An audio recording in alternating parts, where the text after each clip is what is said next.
Fireball.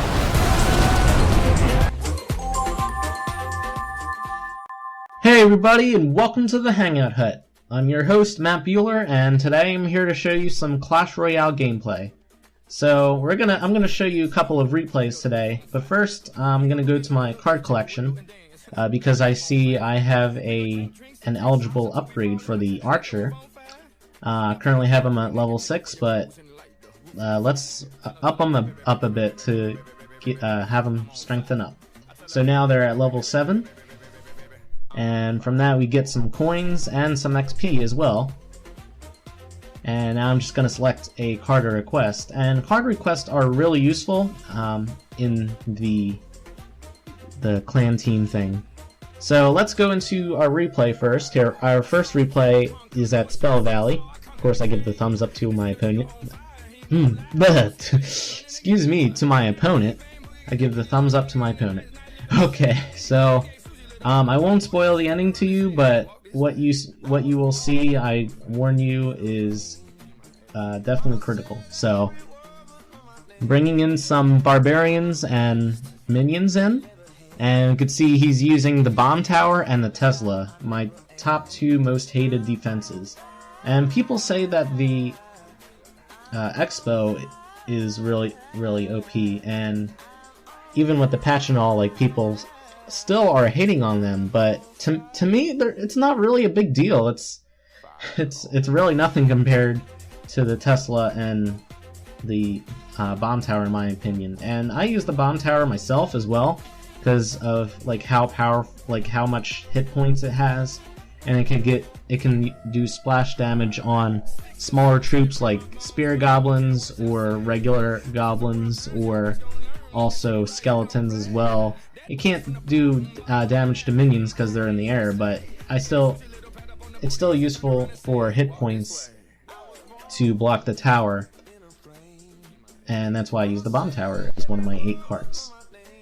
So I brought some minions up there and got some of the tower off.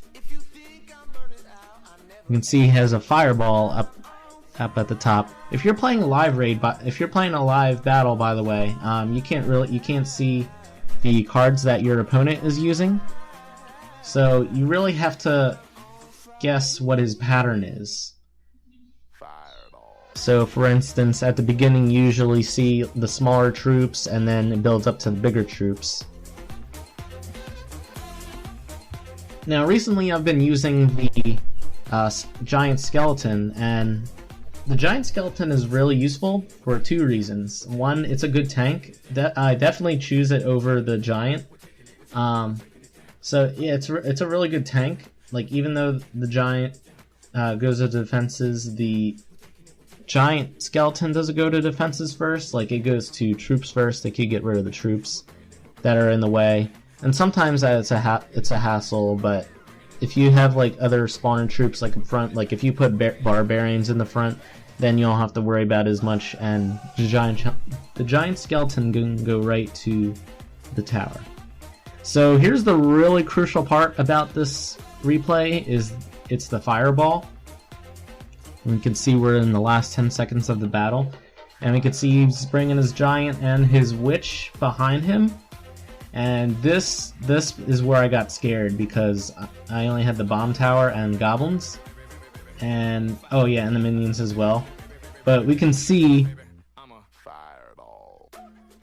oh, he's brought up his defenses again.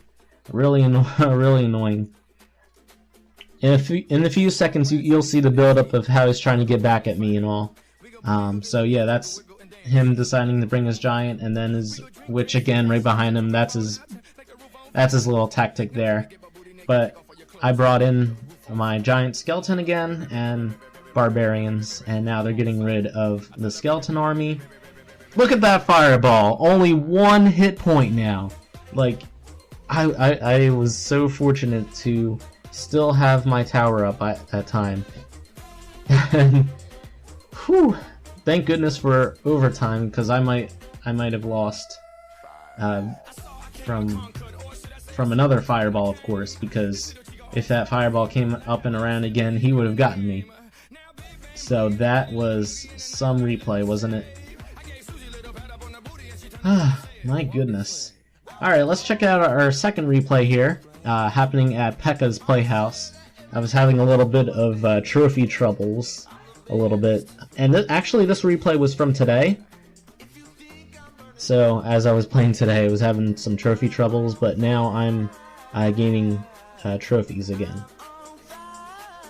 Thanks to me switching some cards around, like I added the arrows card, because arrows is really good for splat. Well, I wouldn't say splash damage. Like for example, you see how those arrows got rid of those minions there. Like I see that used a lot, so I decided to add that to my collection. So yeah. And see, I think he's about to bring that Pekka up. I'm pretty sure he's going to. Is he gonna do it? Come on. There we go. And another really important thing about this game is to wait for your elixir to come up, so that if you want to bring out more than one type of troop out to like counter the other side, then that is important. And you can see how this was really a scary part, because Pekka's coming really close to my crown tower. And Pekka's a really good tank as well. Pekka plays a lot like the giant skeleton, except it doesn't happen in 2 segments. So I bring in the spear goblins in, and the hog to the tower. You can see barbarians are really good uses of defense. Bringing in the minions, and he's probably going to do arrows on me. There we go. There's the stupid arrows again.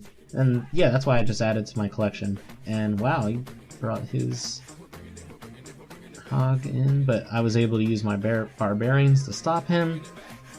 Here comes the skeleton army with the witch, and I'm able to get...